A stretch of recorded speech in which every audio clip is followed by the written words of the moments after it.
What's up, everyone? Today we're making 魚肉煎蛋 fish omelets. My name is Randy, and we are the Laos. We're on a mission to celebrate and pass down our Chinese heritage, one meal at a time. After 50 amazing years as a Chinese chef, my dad's finally retired, and he's here to teach you all of his secrets to make the perfect fish omelets, a dish he's made hundreds of times. Hello 朋友們，大家好啊！我哋又見面啦。今日同大家介紹呢個呢就好簡單、好有營養價值嘅魚肉煎蛋，老少咸宜嗬，大人細路仔都啱食。啲魚呢又一定要冇骨殼。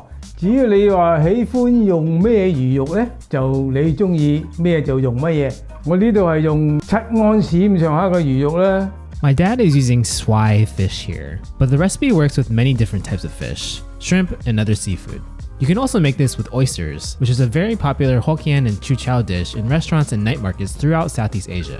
Also known as basa or panga, swai is a popular type of catfish also native to Southeast Asia. As with all types of meat and seafood, if you have the means and ability, it's helpful to consider buying from sustainable sources. The Monterey Bay Aquarium manages a really helpful service called Seafood Watch, which gives us consumers a bunch of recommendations on making our purchases in a more environmentally friendly way. 我將啲魚肉切咗先，魚肉呢，你可以話豆咁打橫切又得，但係我而家就選擇佢咁樣切。嗱，我首先呢，就切咗佢一條咁先嚇。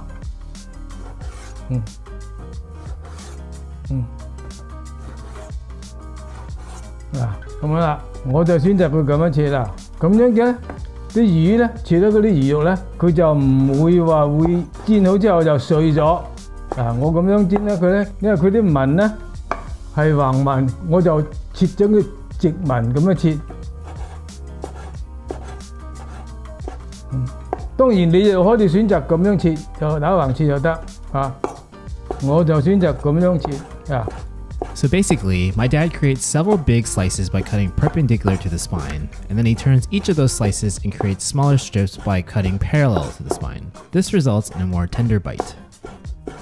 魚肉切好之後呢，我哋用裝住佢。魚肉就切好啦，我哋先俾少少嘅白胡椒粉，1/4嘅茶匙咁上下胡椒粉落去呢，1個茶匙嘅生粉落去。再俾半個茶匙鹽落去，等佢有啲味嗬。撈勻佢，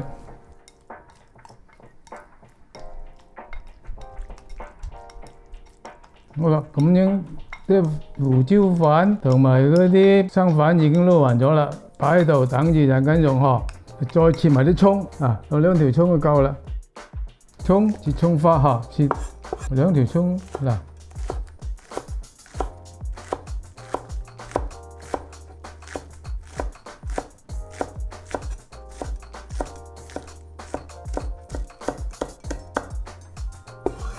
今日加埋啲雞蛋先，我哋係用5隻雞蛋。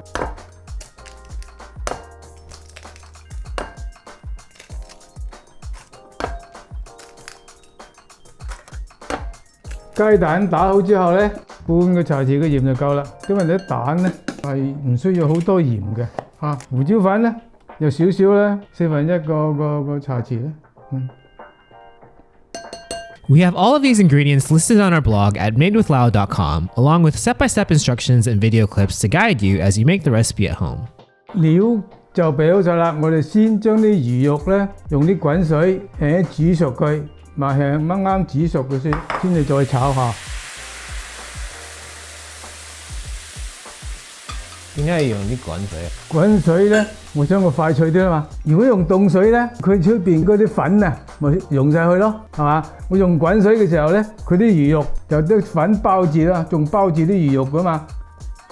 咁樣整熟啲魚肉呢，佢就會滑啲噶啦。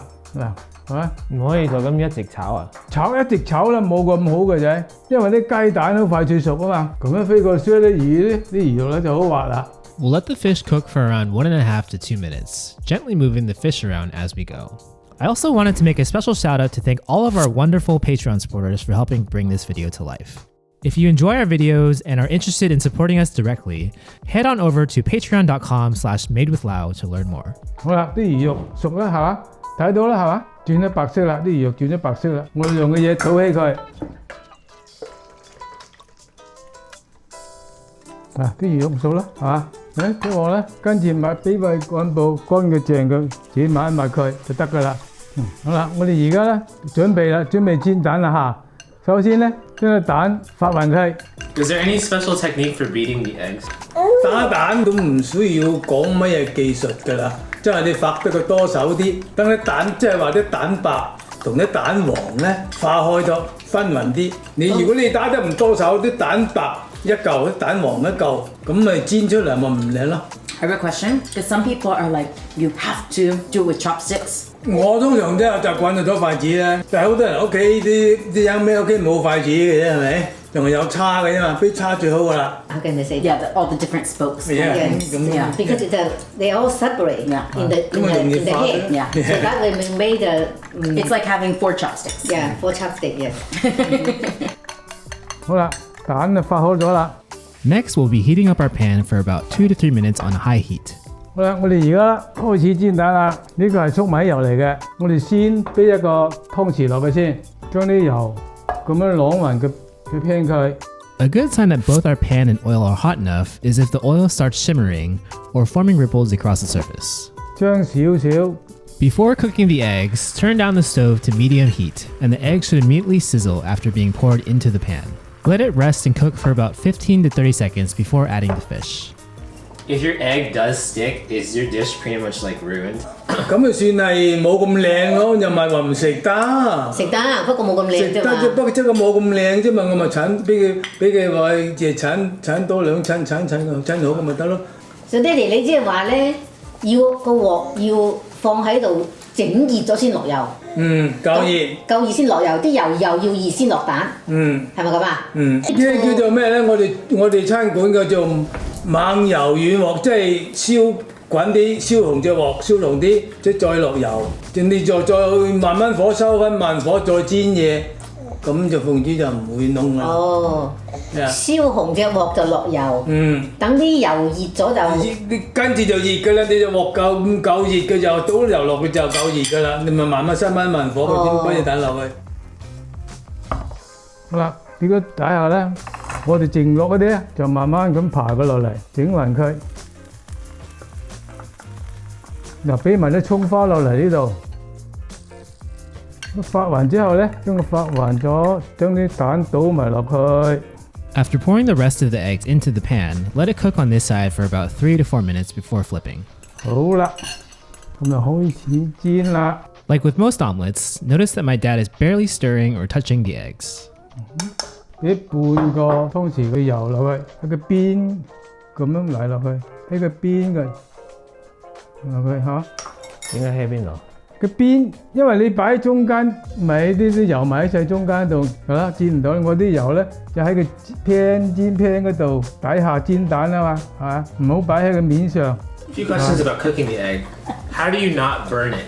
一定唔好煎得太時間長，想佢唔燶咧，你自己要留意佢，你睇下佢係喐一喐佢底㗎，好似我頭先咁啊，幫佢個底睇下，佢黃色啦，咁咪得咯。咁樣整開佢，好容易嘅啫，好簡單嘅啫嗱。不過你俾啲心機煎香佢，有幾分鐘我就要反轉㗎啦。你點樣知道幾時要反轉啊？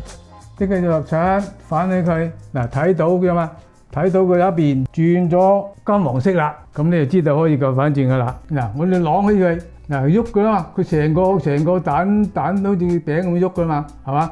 我哋倒佢過嚟，倒佢過嚟呢邊，然之後咧，我哋準備再反轉㗎啦，俾啲油先咧，半個湯匙嘅油落去，睇下我點樣反轉㗎啦嚇，嗱，反轉之後咧，我哋係咁攤翻開佢。How do you flip the omelet to ensure that it doesn't break? 我哋呢個咧就要講技巧啦。講我頭先反轉都反得唔係十全入味嘅，跟住快手啲，因為我個蛋大太多啊。如果你少3、4個打4隻蛋嘅時候咧，就容易好多啦。因為我煎得多啊嘛，我哋多人食啊嘛，咁咪煎得多咪難倒啲咯。如果你煎4隻蛋啊少啲啦，咁咪睇得一快手啲反轉佢，唔多 I feel 油。 like when it has too much stuff too, the eggs can't bind. My dad's was a little too heavy. But he's still salvaged. Because it. he's your dad. He's my dad. But yeah, lighters. 好啦，夾分平嘅嚇，得啦，再加少少油上去。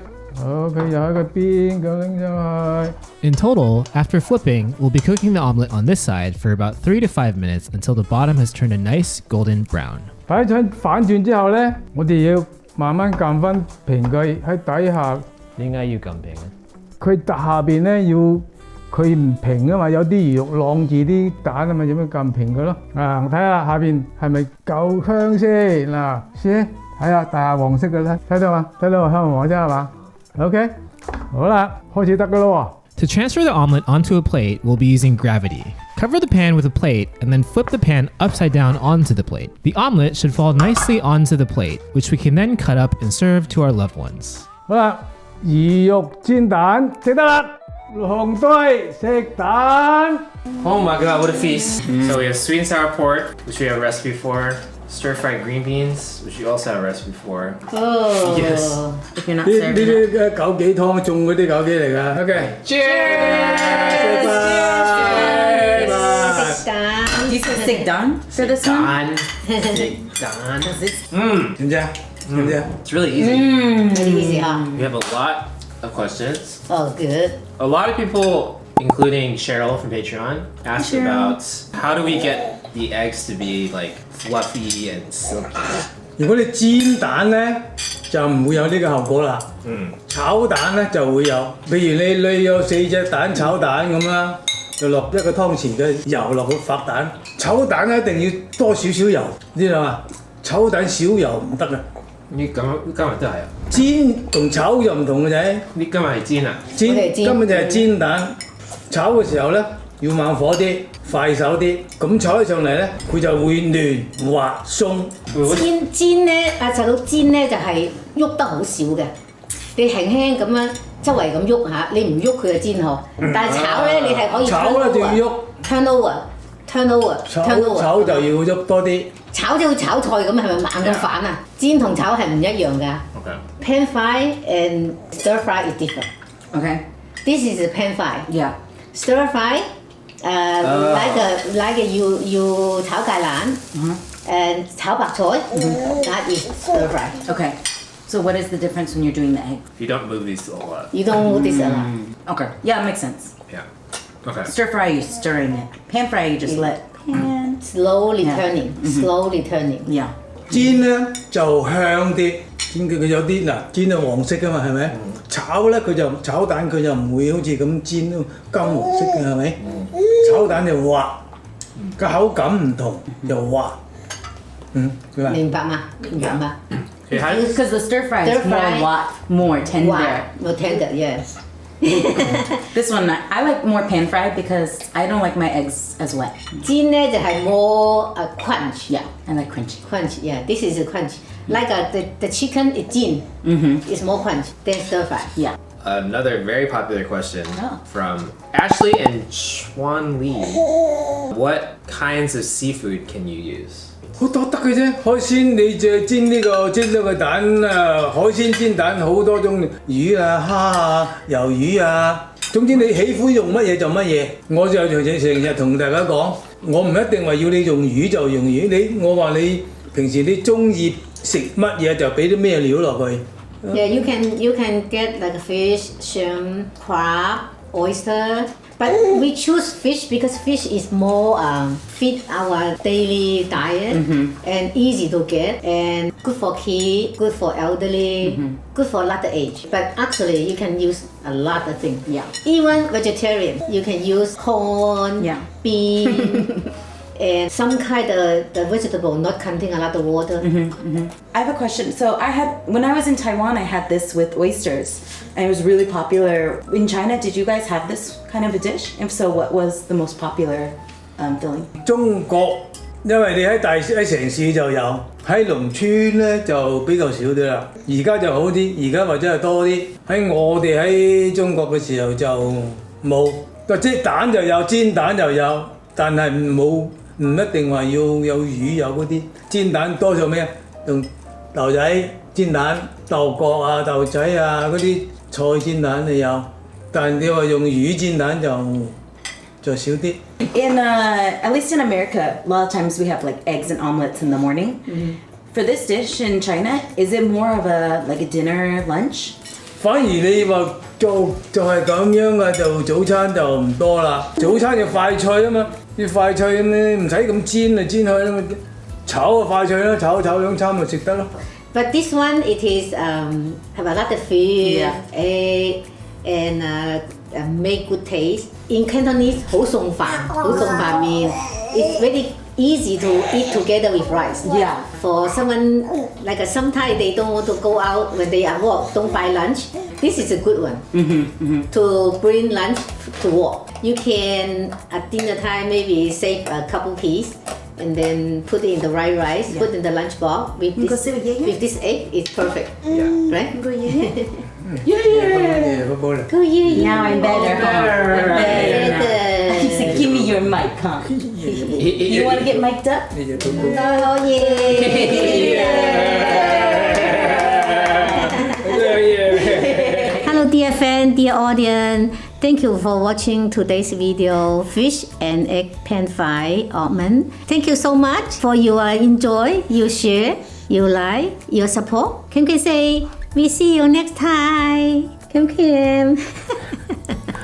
He's funny. Kim can say, I see you next time. Bye. Bye. Bye.